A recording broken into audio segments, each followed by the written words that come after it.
নমস্কার বন্ধুরা, পারিজাত kitchen with village ফুডে আমি সুব্রত আপনাদের স্বাগত জানাচ্ছি। বন্ধুরা, আজকে পারিজাত কিচেনে যে রেসিপিটি নিয়ে আমি উপস্থিত হয়েছি তা হলো ভোলা মাছ বা কোথাও কোথাও এটিকে পোয়া মাছ বলে, পোয়া মাছ ভুনা। পারিজাত কিচেনে আমরা সবসময় চেষ্টা করি সমস্ত রেসিপির ক্ষেত্রে কৃত্রিম রং বা ফ্লেভার, মশলার ক্ষেত্রেও অতিরিক্ত বা অপ্রয়োজনীয় কোনো মশলা ব্যবহার না করার। কারণ এতে যে রেসিপিটি করা হয় ওই রেসিপির যে মেইন ইনগ্রেডিয়েন্টস থাকে সেই মেইন ইনগ্রেডিয়েন্টসের যে নিজস্ব গন্ধ বা স্বাদ, সেই গন্ধ বা স্বাদটা পাওয়া যায় না। তাই আজকে এই পোয়া মাছ বা ভোলা মাছ রান্নার ক্ষেত্রেও আমি অতিরিক্ত কোনো বা অপ্রয়োজনীয় কোনো মশলা ব্যবহার করব না। তাহলে ভিডিওটি শুরু থেকে শেষ অবধি দেখার অনুরোধ রইল। আসুন কথা না বাড়িয়ে শুরু করি। ভোলা মাছ ভুনার জন্য আমি আজকে নিয়েছি মধু ভোলা। এই মাছটি সাধারণত মোহনার মাছ, বড় সাইজের হয়ে থাকে। আমি এই মাছ দিয়ে আজকে ভুনা করব। রান্নার শুরুতেই আমি মাছটিকে ভেজে নেব। আর মাছ ভাজার জন্য দিয়ে দিচ্ছি সামান্য পরিমাণে নুন আর সামান্য পরিমাণে হলুদের গুঁড়ো। এটাকে মেখে নেব।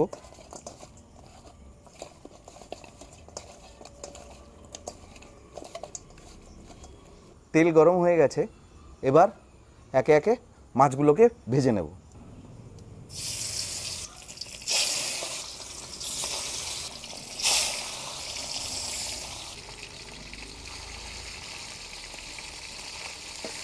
মাছগুলোকে উল্টে পাল্টে দুদিকই সমানভাবে ভেজে নেব।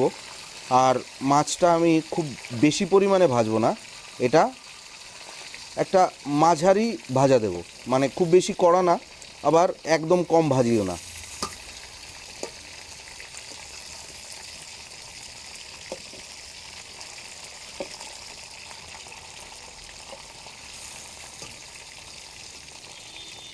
আমার মাছ ভাজা হয়ে গেছে, এবার এটাকে নামিয়ে নেব। দেখুন, আমি মাঝারি মানে ভেজে নিয়েছি, খুব কড়া করেও ভাজিনি, আবার একদম হালকাও না। এবার এই তেলে আমি ফোড়নের জন্য দিয়ে দেব গোটা জিরে। এবার দিয়ে দিচ্ছি কুচিয়ে রাখা দুটো বড় পেঁয়াজ।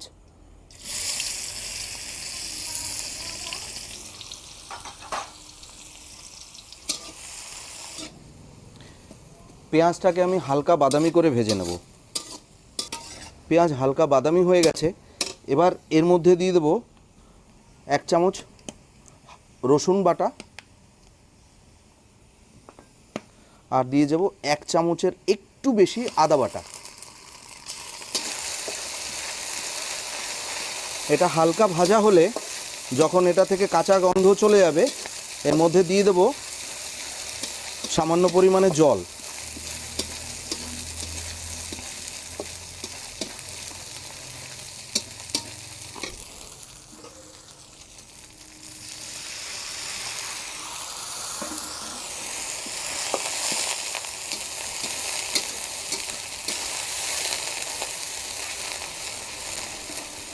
এবার এর মধ্যে দিয়ে দেব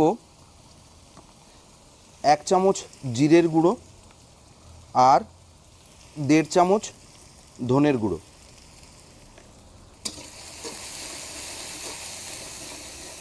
আমি দিয়ে দেব 2টো টমেটো কুচি। আমি এই রান্নায় রং করার জন্য কাশ্মীরি লাল লঙ্কার গুঁড়ো বা অন্য কোনো কিছু, পাপরিকা, কোনো কিছু দেব না। এটায় এই যে টমেটোটা দিলাম, এই টমেটোটা এবং হলুদ দেব, এই দুটো মিলে এই রেসিপিতে, এই পোয়া মাছ ভুনোয় অসাধারণ একটা কালার আসবে। আপনারা দেখতে পাচ্ছেন এখনই কালারটা কত সুন্দর লাগছে, দেখুন। দিয়ে দিচ্ছি স্বাদ মতো নুন আর হলুদের গুঁড়ো।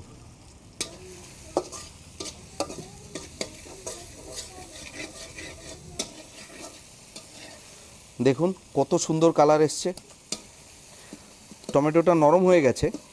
এবার এর মধ্যে দিয়ে দিচ্ছি সামান্য পরিমাণে জল। এই জলটুকুন দিয়ে আমি আবার টমেটোটাকে কষাবো।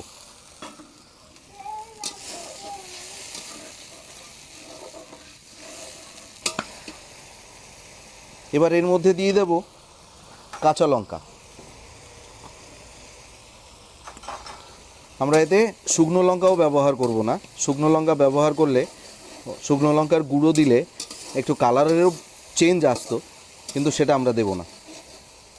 কাঁচা লঙ্কা দিয়েই পুরো রেসিপিটি করব, এতে কাঁচা লঙ্কারও একটা সুন্দর গন্ধ আসবে।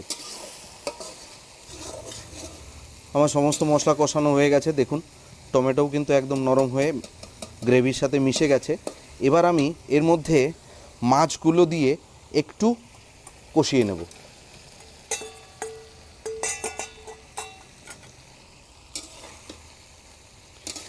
এই মশলার মধ্যে মাছগুলোকে কষালে মাছের মধ্যে মশলার খুব সুন্দর একটা স্বাদ এবং গন্ধ প্রবেশ করবে, এতে রেসিপিটি অসাধারণ খেতে হবে।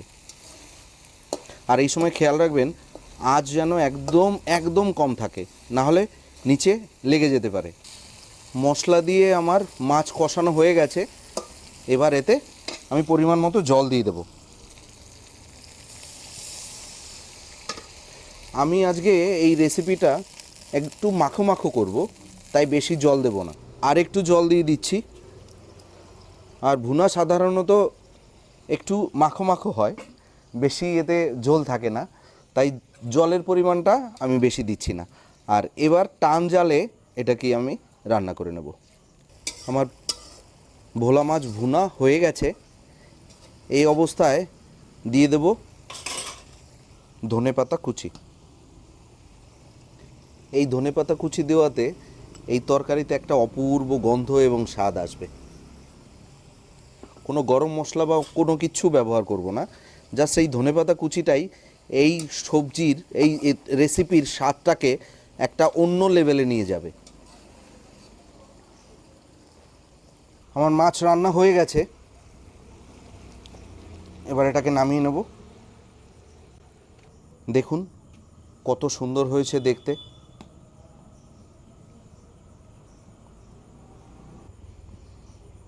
গ্রেভির রঙটা দেখুন কি সুন্দর একটা রং এসছে।